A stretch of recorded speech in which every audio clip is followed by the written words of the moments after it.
नमस्कार दोस्तों, दिग्विजय शर्मा एकेडमी में आपका स्वागत है। आज हम सीडीपी की क्लास 14 करने वाले हैं। केवीएस, पीजीटी, टीजीटी, पीआरटी तीनों में काम करेगी ये क्लासेस हमारी। यूनिट 5 हम कवर कर रहे हैं, जिसका ये टॉपिक है इंपॉर्टेंट एजुकेशन स्कीम्स। तो अगर आप सिलेबस देखते हैं तो इसमें आपको इस नाम से कोई टॉपिक नहीं नजर आएगा, लेकिन यहाँ पर पॉलिसीज की बात कर रखी है, चाइल्ड राइट्स की बात कर रखी है। तो ये हम शॉर्ट में इनको सभी को देख लेंगे। इंपॉर्टेंट स्कीम्स हैं तो देखते हैं। सबसे पहले आती है सर्व शिक्षा अभियान, तो बहुत ज़्यादा इंपॉर्टेंट है। इन सारी स्कीम्स की आपको डेट पता होनी चाहिए, कब वो लॉन्च हुई है, और उनके बारे में थोड़ा सा पता होना चाहिए किससे रिलेटेड है वो, ठीक है। तो ये 2001 में लॉन्च करी गई थी सर्व शिक्षा अभियान। तो इसका मेन एम क्या था? To provide useful and relevant elementary education for all children in the 6 to 14 age group. तो 6 से 14 साल तक के जो बच्चे हैं उनको 2010 तक सभी को एलिमेंट्री एजुकेशन मिल जाए, ये इस सर्व शिक्षा अभियान का एम था। इसके कुछ एम्स ये भी थे। पहला एम था इम्प्रूविंग एनरोलमेंट, यानी कि जो एडमिशन है उसको इम्प्रूव किया जाए, ज़्यादा से ज़्यादा बच्चे एनरोल करें। उसके बाद रिटेंशन, जो एडमिशन ले रहे हैं वो क्लास में बने रहें, फेल ना हो जाएं या फिर क्लास छोड़ के चले ना जाएं, ठीक है। उसके बाद एलिमेंट्री एजुकेशन की क्वालिटी ऑफ एजुकेशन को भी बेहतर करना, ये इनके एम्स थे। वन ऑफ द एम्स इनका ये भी था कि जेंडर डिफरेंस जो है, लड़के लड़की के बीच में जो डिफरेंस है उसको कम किया जाए, ठीक है, भेदभाव जो होता है। उसके अलावा जो सोशल कैटेगरीज हैं, कास्ट की वजह से हो सकता है या अमीरी गरीबी की वजह से हो सकता है, इनके डिफरेंस को भी कम किया जाए। तो यहाँ पर अगर देखते हैं तो ये 2 पॉइंट इंपॉर्टेंट है इसमें। लॉन्च ये हुआ था 2001 को, और उसके बाद 2010 तक ये यूनिवर्सलाइजेशन एलिमेंट्री एजुकेशन का करना चाह रहे हैं कि सबको एलिमेंट्री एजुकेशन मिल जाए। तो ये 2010 तक था इनका एम, ठीक है। आगे देखते हैं कुछ इनके ऑब्जेक्टिव्स। और तो इन्होंने ये ऑब्जेक्टिव था इनका कि to ensure that all children are in school. तो सारे के सारे बच्चे स्कूल तक आ जाएं, कब तक? 2003 तक, जो कि बाद में इन्होंने रिवाइज करके 2005 कर दिया था। ये बैक टू स्कूल, ये याद रखिएगा, ये क्वेश्चन में पूछा जाता है। बैक टू स्कूल कौन सी स्कीम से रिलेटेड है? तो ये सर्व शिक्षा अभियान से रिलेटेड है। Education guarantee centre, alternate school, ये भी इसी से रिलेटेड है, ठीक है। 2003 तक इन्होंने एडमिशन के एम रखा था। 2007 तक इन्होंने ये एम रखा था कि पूरी हो जाए 5 साल की एलिमेंट्री एजुकेशन, प्राइमरी एजुकेशन, ठीक है। और 8 साल की जो एजुकेशन है, यानी 8th क्लास तक की, तो वो आपकी 2010 तक पूरी हो जाए, ये इनका एम था, ठीक है। तो इनको याद रखा जा सकता है, एक को याद रख लोगे तो उसमें आगे याद किया जा सकता है, ठीक है। तो यहाँ तक क्या है, 5th क्लास तक की ये 2007 रखी है, और 8th क्लास तक की ये है, ठीक है। आगे देखते हैं मिड डे मील। तो इसके नाम से आपको पता है ये किससे रिलेटेड है? लंच में जो खाना मिलता है जिस स्कीम के द्वारा, उससे रिलेटेड है। तो इसकी लॉन्च डेट थी 2 अक्टूबर, गांधी जयंती के दिन ये लॉन्च की गई थी 1995 में, ठीक है। तो इसमें क्या है, स्टार्टिंग में ये प्रपोज किया गया था कि 3 किलो गेहूं, व्हीट जो है बच्चे को दिया जाएगा हर महीने 10 मंथ तक, एक साल में, ठीक है, अगर वो 80% उसकी अटेंडेंस रहती है। लेकिन इस चीज को क्या है, चेंज कर दिया गया था बाद में 28 नवंबर 2001 को सुप्रीम कोर्ट ने ये वर्डिक्ट दिया कि उनको ऐसे गेहूं नहीं देने हैं, उनको क्या है, प्रिपेयर्ड मील, यानी कि कुक्ड फूड मिलेगा, बना बनाया खाना मिलेगा बच्चों को, ठीक है, जिसके इन्होंने रखा है ये कंटेंट 300 कैलोरी फूड में होनी चाहिए एनर्जी के, और 8 से 12 ग्राम प्रोटीन होना चाहिए खाने में, ठीक है, हर दिन में। ये कम से कम 200 दिन तक मिलेगा बच्चों को, ठीक है। तो आप इनकी डिटेल्स को इनको याद रख सकते हैं, इंपॉर्टेंट है ये काफी। तो 2001 से क्या है, कुक्ड खाना मिलने लग गया, ये भी पूछा जा सकता है। तो बना बनाया जो खाना है, कुक्ड फूड कब से स्टार्ट हुआ? तो ये 2001 से हुआ है। डॉक्टर MG रामाचंद्रन थे जिन्होंने क्या है, इसका यूनिवर्सलाइजेशन किया मिड डे मील का। क्लास 10 तक इन्होंने फैला दिया, पूरे इंडिया में इसको फैलाया, और क्लास 10 तक इसको एक्सटेंड कर दिया। पहले प्राइमरी तक ही था ये, अभी क्लास 10 तक हो गया ये, ठीक है। गुजरात में सबसे पहले मिड डे मील के एग्जाम्पल्स देखे गए थे, 1980 से यहाँ पे स्टार्ट है। केरला में जो कुक्ड मील्स का सिस्टम है वो 95 से स्टार्ट कर दिया था इन्होंने। मध्य प्रदेश और ओडिशा में भी ये देखा गया था कुछ जगह पे। तो ये गुजरात को याद रख सकते हैं आप, और ये केरला के एग्जाम्पल को भी देख सकते हैं। इनका नाम भी याद रखना है आपको, डॉक्टर MG रामाचंद्रन, ठीक है। यूनिवर्सलाइजेशन या इसको क्लास 10 तक इसने एक्सटेंड करवाया, तो ये डॉक्टर MG रामाचंद्रन ने करवाया। आगे देखते हैं DPEP। तो इसका फुल फॉर्म याद रखना है आपको, डिस्ट्रिक्ट प्राइमरी एजुकेशन प्रोजेक्ट है ये, ठीक है, यहाँ प्रोग्राम नहीं है, प्रोजेक्ट है, तो इस पे ध्यान रखना है। इसकी फुल फॉर्म ऐसे पूछी जा सकती है। 94 में ये लॉन्च करी गई थी, DPEP। तो इसमें क्या है, universalisation of elementary education by giving emphasis on the district specific planning.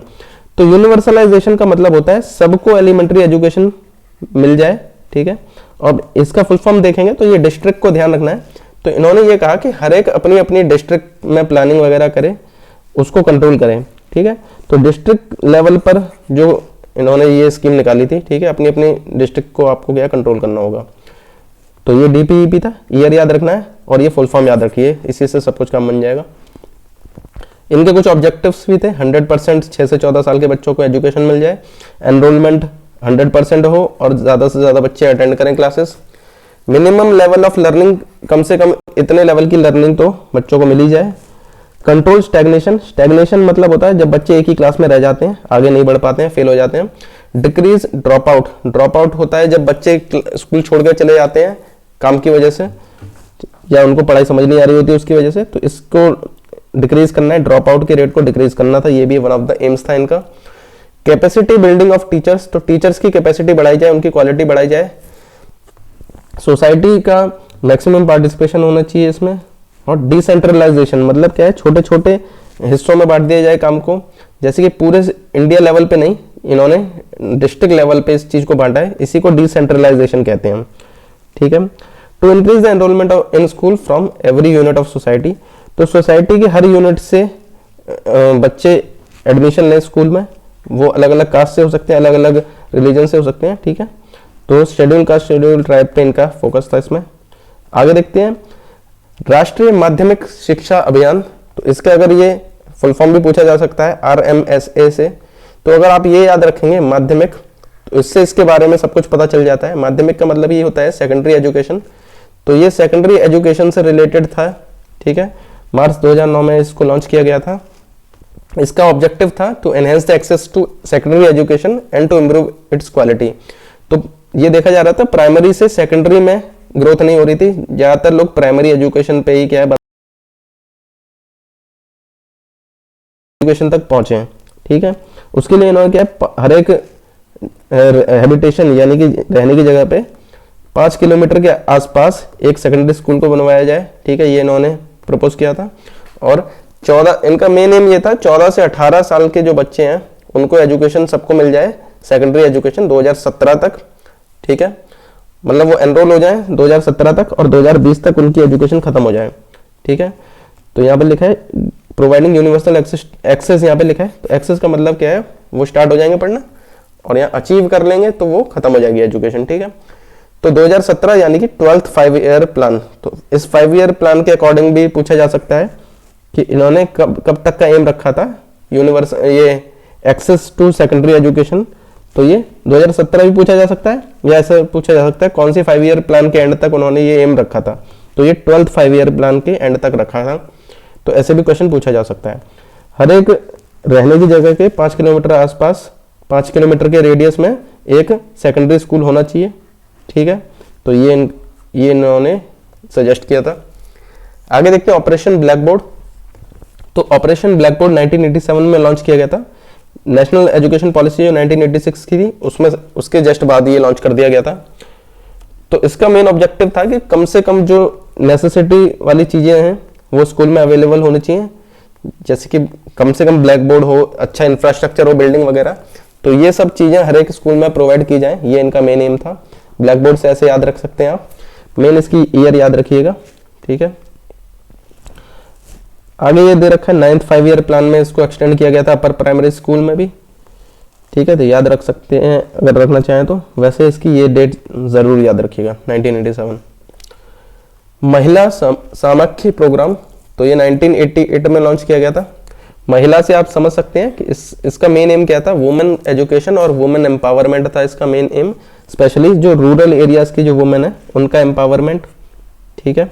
ये भी क्या है 1986 की पॉलिसी के जस्ट बाद ही आई थी, उसमें इसके बारे में बता रखा था, उसके गोल्स को पूरा कर रहे थे। उसमें वुमेन की एजुकेशन के बारे में बात की गई थी नेशनल एजुकेशन पॉलिसी में, तो उसके अकॉर्डिंग ये स्कीम लॉन्च करी गई थी, ठीक है।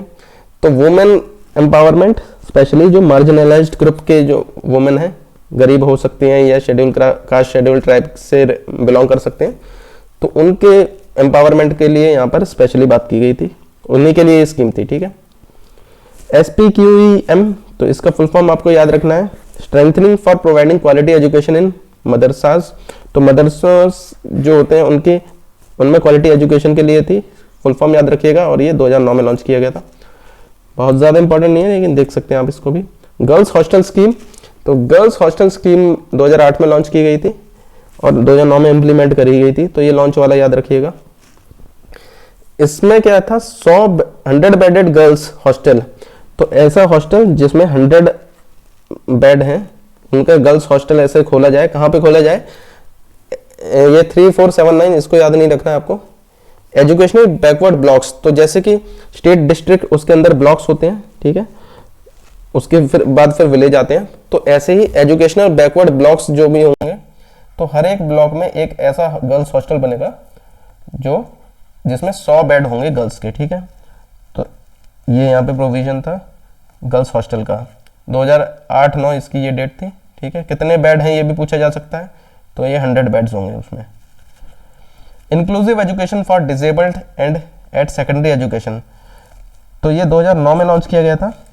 इस स्कीम ने रिप्लेस किया integrated education for disabled children. तो देखिए, इंक्लूसिव और इंटीग्रेटेड ये दो वर्ड होते हैं।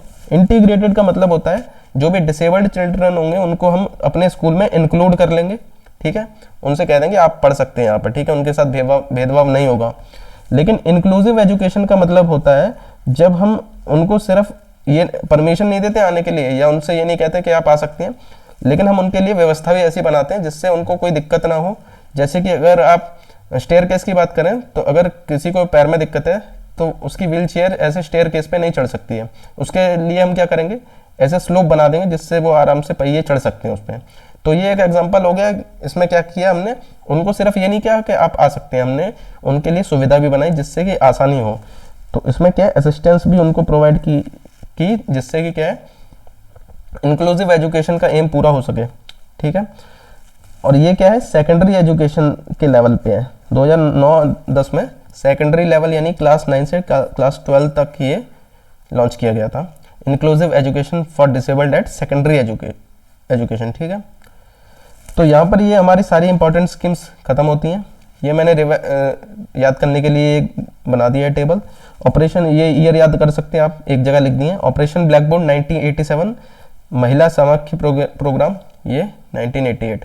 तो ये दोनों ही क्या है, NPE 1986 के बाद ये लॉन्च करे गए थे, तो ऐसे याद कर सकते हैं आप इनको।